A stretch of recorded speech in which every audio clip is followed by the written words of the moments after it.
Salut les alchimistes, bienvenue dans cette vidéo où je vais vous parler du recueil de scénario numéro 4. C'est le nouveau recueil de scénario qui va servir pour l'ensemble des chroniques jusqu'à fin juin 2024 et aussi bien sûr pour les tournois, bien sûr, et aussi quelquefois pour les Open. Voici donc le recueil de scénario numéro 4 pour la saison 2023-2024. Donc je rappelle, ce recueil va être joué en fait durant toute cette saison, aussi bien pour les chroniques, le jeu organisé qui se trouve sur les forums, que pour les clashs et pour certains scénarios qui seront utilisés pour les Open. Il est composé en totalité de 12 scénarios, donc pour 2, 3 et 4 joueurs, et aussi bien pour le format 24 par 24 pouces que le format 36 par 36 pouces. En page 2 et 3, on a déjà bien sûr le petit mot de l'équipe, on a ensuite les scénarios avec la répartition par type, position, mobilité, alchimie et inédite. On explique comment faire en fait le choix du scénario, soit avec la méthode rapide ou soit avec la méthode aléatoire. On explique aussi l'organisation que vous pouvez faire en fait pour les tournois pour organiser vos rondes en fait avec l'aide de la nomenclature. On en profite en fait pour redonner aussi l'intégralité des anciens recueils des scénarios, le 2, le 1 et le 3, voilà, avec les différents scénarios qui se retrouvent dans chacun des recueils de scénarios. Donc je vous rappelle, vous pouvez très bien utiliser toute cette nomenclature pour organiser vos tournois, ou pourquoi pas vos campagnes, ou bien vos ligues au sein d'un club dans lequel vous êtes par exemple. Et en bas de la page 3, il y a le lexique qui explique un petit peu les différentes abréviations que vous allez trouver dans le recueil de scénario. En page 4 et 5, on trouve les bornes jeans et les coffres piégés qui sont des grands classiques que l'on a remis pour cette année. Donc les bornes jeans, je ne sais pas si j'ai vraiment besoin d'expliquer ce scénario. Le truc, c'est vraiment le scénario d'initiation et le scénario par lequel quasiment tous les alchimistes ont débuté. Vous avez 3 bornes au centre de la table et puis le principe, ça va être d'amener vos figurines à 1 pouce ou moins des bornes et dépenser 2 points d'action pour contrôler la borne. Si la borne est contrôlée par votre adversaire, vous dépensez 2 points d'action pour neutraliser la borne. Et le but du jeu, c'est de marquer 3 points de scénario en totalité.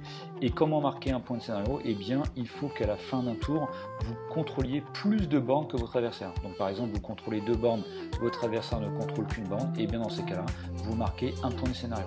Voilà, donc c'est le plus simple, vraiment le plus simple des scénarios. Si vous débutez le jeu, c'est vraiment par celui-ci que l'on vous conseille de commencer parce que ça vous permettra de bien appréhender les règles avec un scénario simple. En page 5, c'est les coffres piégés, qui utilisent le même schéma que les bornes jeans, mais vous allez voir la mécanique est tout à fait différente. Donc c'est pareil, les coffres piégés, c'est vraiment un classique qui existe depuis 15 ans et il est vraiment indémodable et il est toujours autant génial en fait à jouer. Ce scénario est vraiment un très très grand classique et qui se démode pas du tout, quoi. Donc le principe, c'est que vous allez bien sûr installer les décors, les ressources alchimiques, vous allez faire le déploiement, et après le déploiement, en fait, on va attribuer une valeur en fait à chaque coffre. Il y aura un coffre de 5, un coffre d'une valeur de 6 et un coffre d'une valeur de 7. Les valeurs indiquent combien de fois il va falloir crocheter le coffre avant qu'il ne soit ouvert.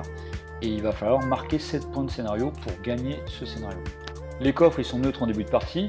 Une figurine qui va se trouver à moins d'un pouce d'un coffre peut dépenser 1 point d'action pour le crocheter, mais attention, elle ne peut pas dépenser 2 points d'action à la suite pour le crocheter. Ça veut dire qu'il n'y a que les figurines qui ont 3 PA et 4 PA qui peuvent crocheter, puisque vous pouvez faire un PA crocheter, faire un deuxième PA par exemple, marcher autour du coffre, ou bien lancer une formule, ou tirer, ou bien combattre, et vous pouvez recrocheter. Et donc à chaque fois qu'une figurine crochette en fait le coffre, eh bien la valeur diminue. Donc pour le coffre de 5, il passe de 5 à 4, de 4 à 3, etc. etc. Et bien sûr, il faut faire attention, une fois que le coffre est à 1, lorsque une figurine le crochette, eh bien la valeur tombe à 0. Et dans ces cas-là, le coffre explose, il est piégé, et vous allez jeter autant de D6 blancs que la valeur du coffre initial. Donc par exemple, le coffre à 5, vous lancez 5 dés blancs, et pour chaque masse que vous allez faire, eh bien, toutes les figurines qui se trouvent dans les 1 pouce du coffre subissent un dommage. Et au niveau des points de scénario, c'est bien simple. Lorsque vous contrôlez un coffre, c'est-à-dire que c'est vous qui l'avez crocheté en dernier dans le tour, vous marquez 1 point de scénario. Donc il y a 3 coffres, c'est tout à fait possible de marquer 3 points de scénario à la fin du tour si vous contrôlez chaque coffre. Bien sûr, vous dépensez un PA, vous contrôlez le coffre. Si votre adversaire redépense un PA sur le coffre que vous contrôlez, eh bien il fait baisser la valeur et c'est lui qui le contrôle. Et sinon aussi, vous marquez 2 points de scénario par coffre ouvert et ça c'est cumulable à la fin de chaque tour. C'est-à-dire par exemple à la fin du deuxième tour, vous déverrouillez vous ouvrez le coffre, c'est-à-dire vous passez de la valeur de 1 à 0, et bien vous allez marquer 2 points de scénario à la fin du tour et il va marquer 2 points de scénario à la fin des autres tours. Donc une fois qu'un coffre est crocheté, ça va très vite et c'est comme ça que vous pouvez vraiment essayer de remporter le scénario. Petit rappel justement, en fait, il faut bien voir que sur la chaîne YouTube, il y a une catégorie qui explique comment jouer les scénarios, et bien aussi bien que les bornes que les coffres en fait ont eu leur vidéo, et pour vous expliquer un petit peu les trucs et astuces pour jouer ces scénarios. En page 6 et 7, nous avons les scénarios automatons abandonnés et les rats du pénitencier. Les automatons abandonnés, ça devient aussi un grand classique. Il y a 5 automatons comme indiqué sur le schéma. Et au niveau du déploiement, vous allez déployer de façon, voilà, un joueur qui sera en haut à gauche et en bas à gauche, et son adversaire, lorsqu'on le joue à deux, eh bien il est en haut à droite et en bas à droite comme indiqué sur le schéma. Il va falloir répartir en fait vos figurines de façon égale sur les deux zones de déploiement. La partie se joue en 9 points de scénario. Alors, pour ce faire, il faut, les automatons bien sûr sont neutres en début de partie, et une figurine qui est au contact d'un automaton peut dépenser un PA pour en prendre le contrôle. Si l'automaton est sous le contrôle adverse, alors il devient neutre. Et donc à la fin de chaque tour, chaque automaton rapporte un point de scénario au joueur qui le contrôle. Voilà. Et ensuite tous les automatons redeviennent neutres. Donc ils redeviennent neutres à la fin de chaque tour. Les rats du pénitencier, c'est aussi un grand classique, voilà, qui fait son entrée dans le recueil de scénario numéro 4. Il y a donc 5 rats qui sont disposés comme indiqué sur le schéma. Et ce scénario, il faut marquer 8 points de scénario. Les rats commencent la partie dans leur zone, dans la tanière sur la ligne médiane, c'est-à-dire dans aucune zone de table. Un rat qui a été chassé de sa tanière ne peut jamais retourner exactement sur la ligne et il ne change pas de zone s'il atteint la ligne médiane. Les rats peuvent traverser les figurines mais pas s'arrêter dessus, et ils ne peuvent pas par contre traverser les décors. Ils peuvent traverser les rats aussi mais pas s'arrêter dessus.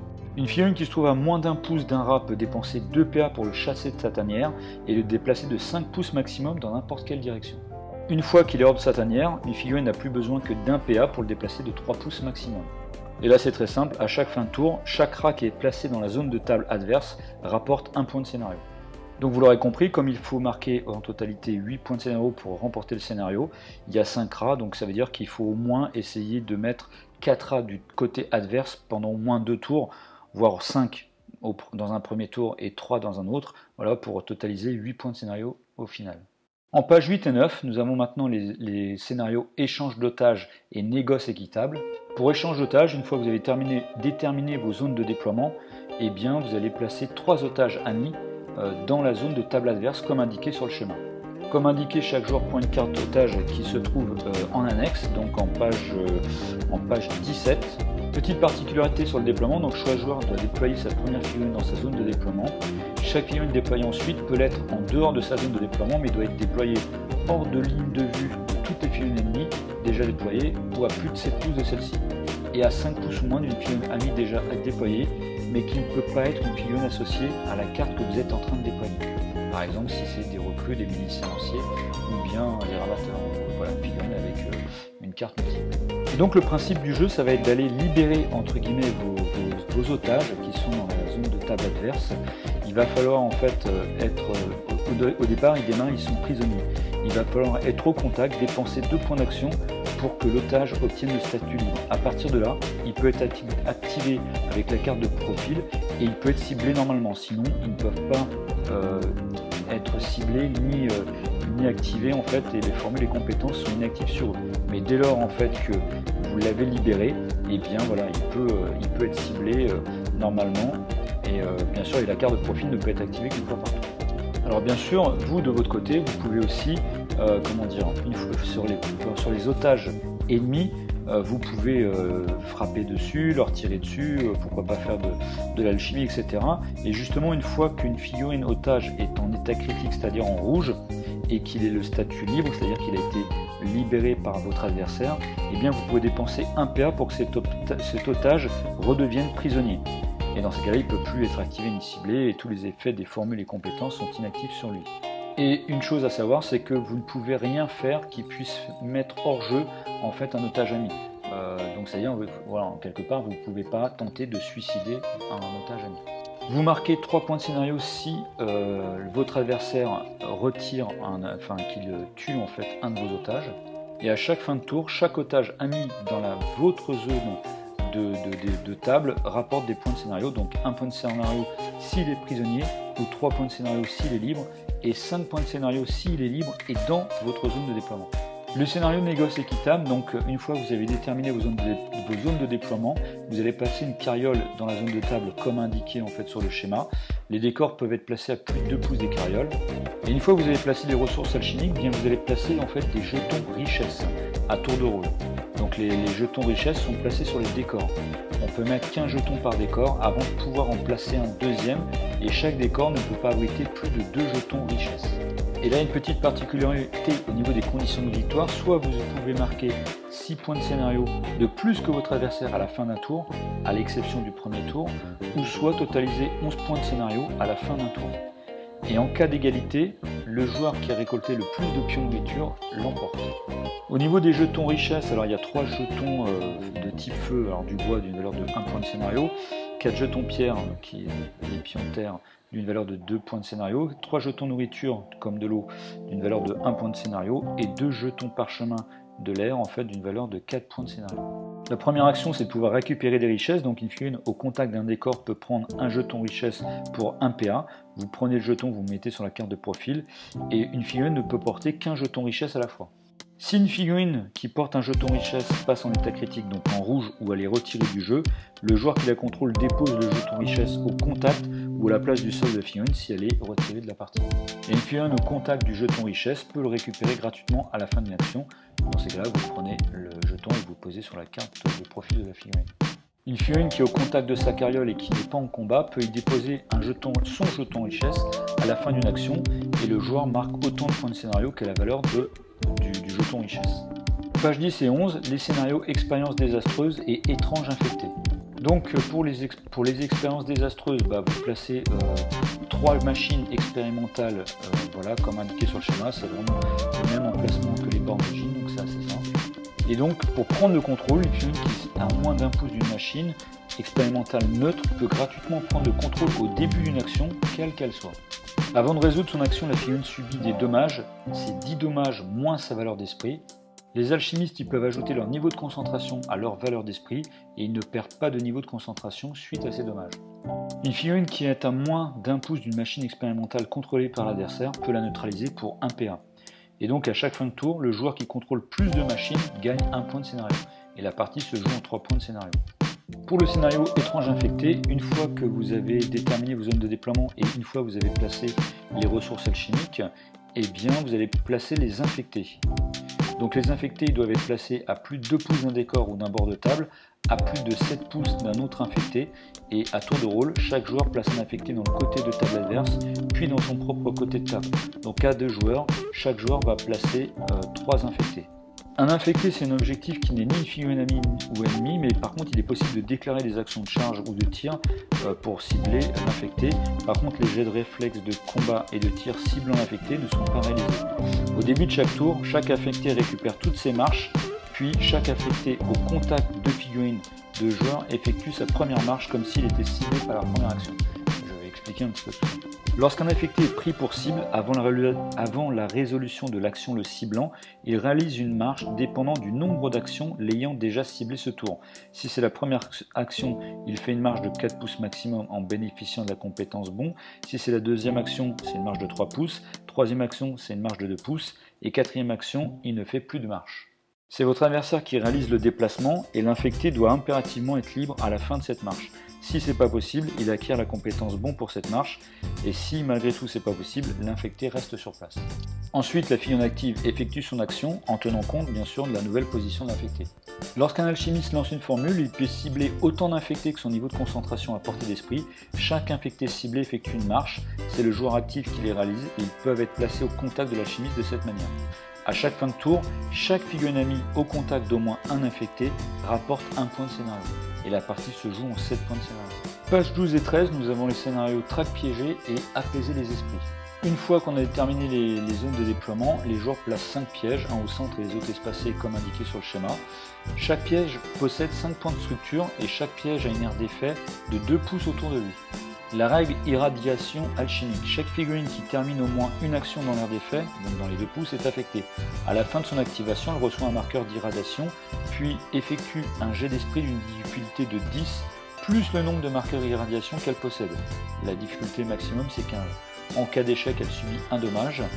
À chaque fin de tour, les figurines qui ne sont pas dans l'aire d'effet d'un piège perdent un marqueur irradiation. Démanteler un piège. Cette action ne peut pas être réalisée 2 fois de suite, donc ça peut être que les figurines 3 et 4 PA qui peuvent les faire, enfin 2 fois de suite. Une figurine au contact d'un piège peut enlever un point de structure de celui-ci en dépensant 1 PA, et le joueur marque un point de scénario. Lorsqu'un piège n'a plus de point de structure, il est détruit et retiré du jeu. L'altération alchimique. Un alchimiste situé dans l'aire d'effet d'un piège peut altérer celui-ci à la fin d'une action en dépensant 2 pierres alchimiques. L'altération dure jusqu'à ce qu'un autre alchimiste altère ce piège. Les figurines amies dans l'aire d'effet de ce piège ne sont pas affectées par l'irradiation alchimique. Elles peuvent effectuer 2 fois de suite l'action de démanteler un piège et vous marquez un point de scénario lorsque ce piège est retiré du jeu. La partie se joue en 11 points de scénario. Le scénario apaiser les esprits. Une fois que vous avez déterminé vos zones de déploiement, vous placez 3 totems hantés, comme indiqué sur le schéma. Chaque totem hanté abrite un esprit d'une valeur de 7 que les joueurs vont devoir calmer. Lorsque la valeur arrive à 0, l'esprit est apaisé et le totem devient inerte, il n'est plus hanté. Au début de chaque tour, les joueurs déterminent une difficulté et une portée autour de chaque totem en fonction du nombre de totems qui sont encore hantés. S'il y a 3 totems hantés, c'est la difficulté de 12 plus la valeur d'un dé blanc et c'est une portée de 10 pouces. 2 totems hantés, c'est une valeur de 11 plus un dé jaune, une portée de 7 pouces. Et s'il reste qu'un seul totem, c'est une difficulté de 10 plus la valeur d'un dé rouge, portée de 5. Ensuite, chaque figurine qui est dans la portée du totem hanté doit réussir un jet d'esprit de difficulté qui est indiqué en fait par la valeur plus le dé, ou sinon il subit un démalus à tous ses jets jusqu'à la fin du tour. L'action calmer un esprit. Une figurine qui se trouve à 2 pouces ou moins d'un totem hanté peut dépenser 1 PA. Un alchimiste peut dépenser un niveau de concentration à la place pour diminuer de 1 la valeur de l'esprit de ce totem. Une figurine ne peut pas dépenser 2 PA à la suite ou un niveau de concentration durant son activation pour calmer un esprit.